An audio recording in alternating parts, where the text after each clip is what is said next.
జరుపుకునే వాళ్ళము. ముఖ్యంగా యుగ పురుషుడు, కారణ జన్ముడు, తెలుగు జాతికి కీర్తి ప్రతిష్టలను తెచ్చిన నాయకుడు, తెలుగు జాతి ఉన్నంత కాలం ఆయన పేరు మరవలేని చిరస్మరణీయుడు అన్న ఎన్టీఆర్ గారి జయంతి సందర్భంగా మే 28వ తారీఖున మరి ప్రతి సంవత్సరం కూడా 27, 28, 29 3 రోజులు మనము మహానాడు కార్యక్రమాన్ని ఒక పండుగగా జరుపుకునే వాళ్ళం. అయితే ఈ సంవత్సరము మీకందరికి తెలుసు, మరి ఒక యుద్ధ పరిస్థితులు ఏర్పడడం వల్ల ఈ సందర్భంగా మన గౌరవ ప్రధాని, దేశ ప్రధాని నరేంద్ర మోడీ గారు మరి నా దేశం నా బాధ్యత అని చెప్పేసి ఇంధన పొదుపును పాటించాలా, ఖర్చులు తగ్గించుకోవాలా,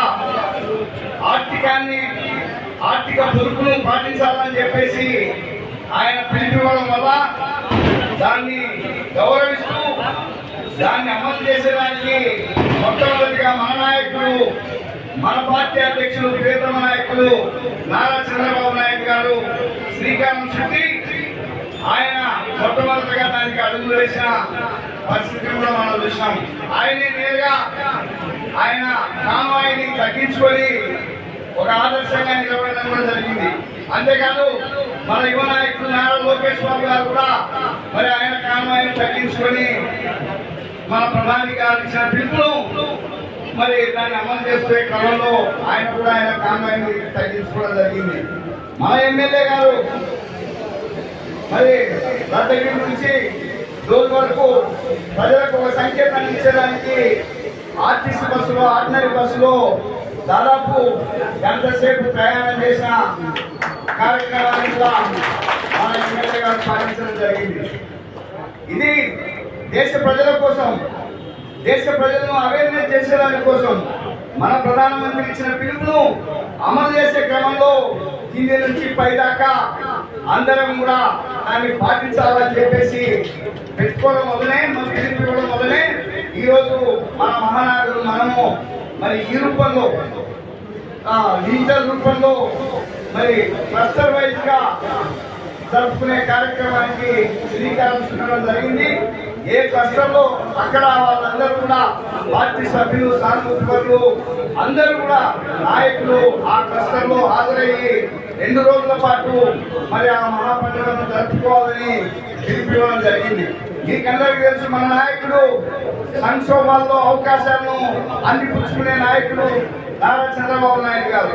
ఏ సంక్షోభం వచ్చినా దాన్ని అవకాశంగా మలుచుకునే ఒక ఆత్మవిశ్వాసం ఉన్న నాయకుడు నారా చంద్రబాబు నాయుడు గారు. అందుకోసమే ఈరోజు క్లస్టర్ వైజ్ గా ఈ కార్యక్రమాన్ని పెట్టడం వల్ల రేపు భారతదేశ చరిత్రలో, రాజకీయ పార్టీల చరిత్రలో ఏ పార్టీ జరుపుకోలేనంత పెద్ద ఎత్తున కింది స్థాయి నుంచి శ్రేణులను మహాసభల్లో, మహానాడులో భాగస్వాములు చేశారని ఒక చరిత్ర సృష్టించడానికి అవకాశం ఉంది. కాబట్టి 1877 క్లస్టర్లలో, ఈ రాష్ట్రంలో ఉన్న 1877 క్లస్టర్లలో మనం ఈ కార్యక్రమానికి మన నాయకులు శ్రీకారం చుట్టడం జరిగింది. అందుకే నేను దీన్ని అందరం అడ్వాంటేజ్ గా తీసుకోవాలా. ముఖ్యంగా ఇక్కడ క్లస్టర్ ఇన్ఛార్జీలు ఇక్కడ మాట్లాడడం జరిగింది. యూనిట్ ఇన్ఛార్జ్ ఉన్నారు, ఇక్కడ తర్వాత బూత్ ఇన్ఛార్జీలు ఉన్నారు, క్లస్టర్లు ఉన్నారు, నాయకులు ఉన్నారు. అయితే ఈ రోజు మనకు ఒక మంచి అవకాశం వచ్చింది. మనం బోలో అని చెప్పేసి కాకినాడలో మనం ఒకగా మహానాడు జరుపుకునే వాళ్ళం. అయితే ఈరోజు మన ఊళ్ళో, మన కష్టపడిలో, మన నాయకత్వంలో మనందరం మహానాడు జరుపుకుంటే అది మన నాయకత్వానికి గుర్తింపు తెచ్చే కార్యక్రమం. కాబట్టి ప్రతి క్లస్టర్ ఇన్ఛార్జి, ప్రతి గ్రామ పార్టీ ప్రెసిడెంట్, ప్రతి యూనిట్ ఇన్ఛార్జి, ప్రతి బూత్ కన్వీనర్ అందరూ కూడా దీన్ని మనకు వచ్చిన అడ్వాంటేజ్ గా, ఒక అవకాశంగా తీసుకొని అందరూ ఈ కార్యక్రమంలో పెద్ద ఎత్తున పాల్గొని మన నాయకుడు, మన అన్నలందరూ తారక రామారావు గారికి ఒక ఘనమైన నివాళులు అర్పించాలని చెప్పేసి, అదేవిధంగా మన పైన ఎంతో విశ్వాసంతో ఈ కార్యక్రమానికి పిలుపునిచ్చిన మన నారా లోకేష్ బాబు గారి మరి ఆజ్ఞను శిరసా వహించాలని చెప్పేసి ఈ సందర్భంగా అందరికీ మనవి చేస్తూ ఈ కార్యక్రమాన్ని మనందరం కూడా